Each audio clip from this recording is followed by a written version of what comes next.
Welcome back, viewers. In part 1, we laid the groundwork on what factors to consider when choosing a designated organization for your Canadian startup visa application. Now in part 2, we're taking a deeper dive into the critical aspects that will help you make the best decision for your startup visa journey. We'll continue to unravel the complexities of the Canadian Startup Visa program, specifically focusing on how to decipher between designated business incubators, angel investors, and venture capital entities. If you're grappling with questions about fees, program disparities, or the intricacies of securing a letter of support, you're in the right place. So fasten your seatbelts for another enlightening session as we dissect the nuances of each designated organization. But if you missed part 1, no worries, you can catch up later. Now let's plunge into the next chapter of your startup visa exploration. Ready or not, here we come. What's best, a venture capital, angel investors, or business incubators? Who am I? I'm Reza from Ingwe, Canada, licensed immigration practitioner, and our office specializes in helping businesses, people, and families move across borders. Is this what I do every day for a living? No, I'm not an actual full-time YouTuber, but I work hands-on with our license team, working on actual applications and communicating with immigration departments and overseas embassies on a daily basis on behalf of our clients and the clients of some of our B2B partners. Why are we posting this video in the first place? Well, these are made for the purpose of sharing our hands-on immigration knowledge with our worldwide audience, including but not exclusive to existing clients, potential new applicants, and immigration consultants and agencies, no matter where you are. If you're thinking about immigrating, well, we're here to help. Get a free email assessment for eligible applicants by filling out the form down below this video. And of course, if you're an active immigration practitioner or you're planning to be, we can assist you with outsourcing your back office operations, including assessments, processing, and pre and post landing support. We are a global mobility solution provider. So now you're asking yourself, that's great, Reza, but what's the answer to the question? What's the difference, and should you pay more in cash or equity to get access to venture capital or angel investor or other difficult or challenging incubators which are not volume-based? If you are a startup business visa applicant, then it means you understand critical thinking.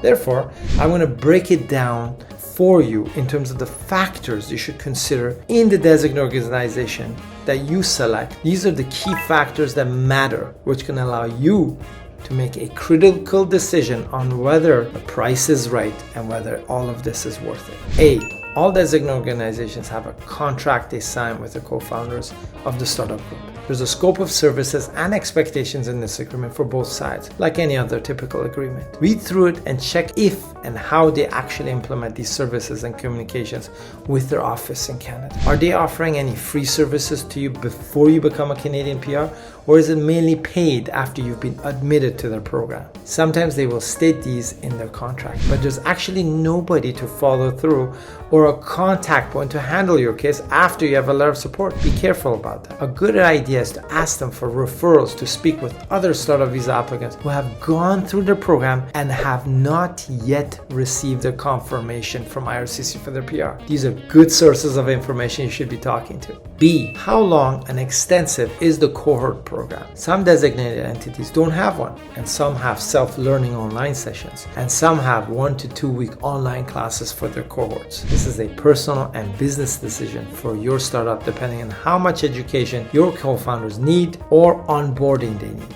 if any. You should also ask if there is an account manager or mentor program, and will they help to connect you with industry stakeholders if they see that you have good progress in your startup business. Having a cohort program and attending one in no way provides any benefit or increase in your chances of being approved by the IRCC for your permanent residency. Consider the cohorts just as a professional development or online self-learning for your co-founders, nothing more. The third key factor is how much is the designated organization charging for admission and or onboarding. Some incubators charge very high fees for an extensive cohort that can take months and months. An education program, which is quite irrelevant to the IRCC. It may help you figure out things about your startup, but it won't help you with immigration. I've seen some incubators which are more expensive than venture capitals or even angel investors. It's like the wild, wild west out there. sometimes you don't get what you pay for. Be careful out there, folks. Next factor. Will they reissue the letter of support in case your validity of 6 months passes when you want to apply or reapply for your work permits? Will they charge you a fee for all this? Will they accept your request, or will they be difficult about it? Are they a high volume letter of support incubator? The numbers don't lie in the last 3 years' statistics. Are they going to nitpick every little detail about your business plan, your financials, your eligibility, your settlement plans, and your plans to operate in Canada and the viability? Or will they not at all check any of this, or just a very light check? You don't want the extreme of either of these cases. Dealing with a very difficult entity is a waste of your time, as it won't fast track or increase your chances of the immigration approval. And if they don't check anything at all on your business plan, financials, eligibility of the co-founders, then that could also be a red flag. How long will it take from the beginning to the end until you receive the letter of support from the designated organization before becoming eligible to apply for a Canadian permanent residency? You have to consider admission processing timelines and then the actual letter of support issuance timeline. Will they take 6 months, 4 months, 3 months, 4 to 6 weeks, or 2 weeks? Or will they just Photoshop it on their computer, some agency overseas? Who knows? I don't recommend wasting too much time before the issuance of the letter of support for one single reason. If at any time the IRCC makes any changes to the Startup Visa program and you have not yet filed for your Startup Visa PR application, then you're exposed to the new regulations and eligibility criteria, which the IRCC may announce. We don't know. If you already applied for your PR post letter of support, then any new PR eligibility criteria or program criteria or letter of support criteria will not apply to you. The next key factor, and last but not least, will they give you wrong immigration advice and misguide you on the Startup Visa business program?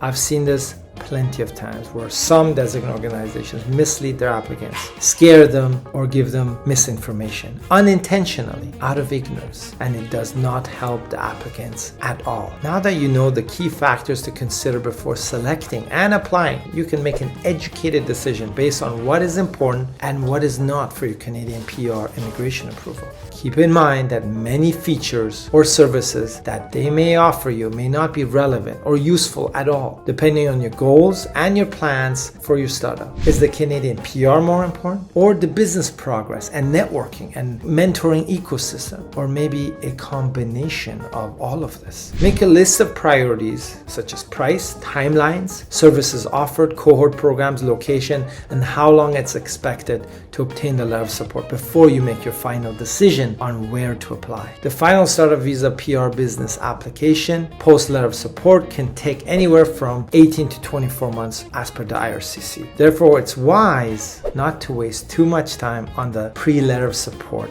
before you apply for your Canadian PR. What do you get when you work with us? Well, access to the most reliable incubators, venture capital, and angel investors. A database, list of questions the IRCC will ask you about your business 12 to 15 months down the line after you've applied. Cross-referenced against the officer code numbers and our in-house licensed immigration team that helps Startup Visa applicants from all over the world. As you have figured out by now, we're not new to the Startup Visa space, and we don't sugarcoat anything.